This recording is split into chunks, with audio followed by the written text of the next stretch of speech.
Train టికెట్లు booking చేసుకొని cancel చేసుకునే వారికి కొత్త రూల్స్ ప్రకటించింది. టికెట్ క్యాన్సిలేషన్ పాలసీని అప్డేట్ చేసింది. ఇక్కడ రైలు బయల్దేరే సమయానికి ఎన్ని గంటల ముందు టికెట్ క్యాన్సిల్ చేశారనే దానిని బట్టి ఛార్జీలు అలాగే రిఫండ్ నియమాల్ని మార్చేసింది. ట్రైన్ బయల్దేరనున్న 8 గంటల్లోపు క్యాన్సిల్ చేస్తే రిఫండ్ రాదు. పూర్తి వివరాల్ని చూద్దాం.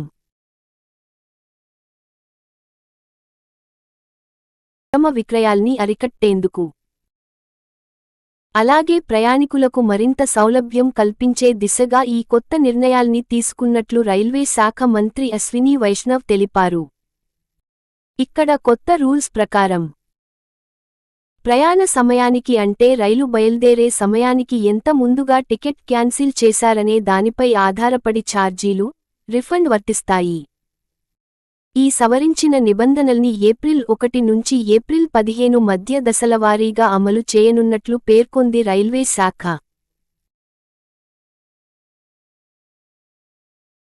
రైలు బయల్దేరనున్న 72 గంటల్లోపు టికెట్ క్యాన్సిల్ చేస్తే ఇక్కడ కనీస క్యాన్సిలేషన్ రుసుము మాత్రమే కోత విధిస్తారు. మిగతా మొత్తం రిఫండ్ పొందొచ్చు. దీనిని మ్యాక్సిమం రిఫండ్గా పేర్కొంటారు.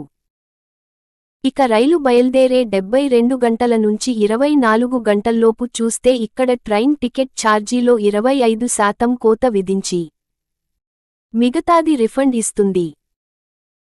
ఇదే విధంగా ట్రైన్ బయల్దేరనున్న 24 గంటల నుంచి 8 గంటల్లోపు అయితే లేట్ క్యాన్సిలేషన్ కింద 50% వరకు క్యాన్సిలేషన్ ఛార్జీ విధిస్తారు. రైలు బయల్దేరాల్సిన 8 గంటల ముందు టికెట్ క్యాన్సిల్ చేస్తే క్లోజ్డ్ విండో కింద పరిగణించి ఇక్కడ రిఫండ్ ఏమీ ఇవ్వరు.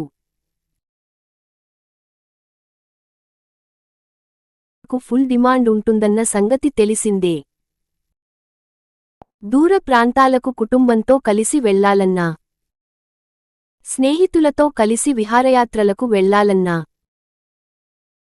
తీర్థయాత్రలకు వెళ్లాలన్నా ఎక్కువగా మొగ్గు చూపేది రైలు ప్రయాణాలకే అని చెప్పొచ్చు.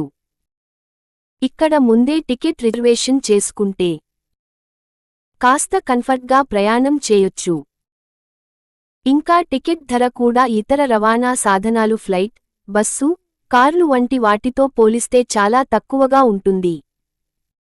ఇప్పుడు ఇలా ట్రైన్ టికెట్ బుక్ చేసుకునే వారికి భారతీయ రైల్వే ట్రైన్ టికెట్ ఛార్జీలు, రిఫండ్ నిబంధనల్లో కీలక మార్పుల్ని ప్రకటించింది. ఇందుకు అనుగుణంగా ట్రైన్ టికెట్ క్యాన్సిలేషన్ విధానాన్ని సవరించింది.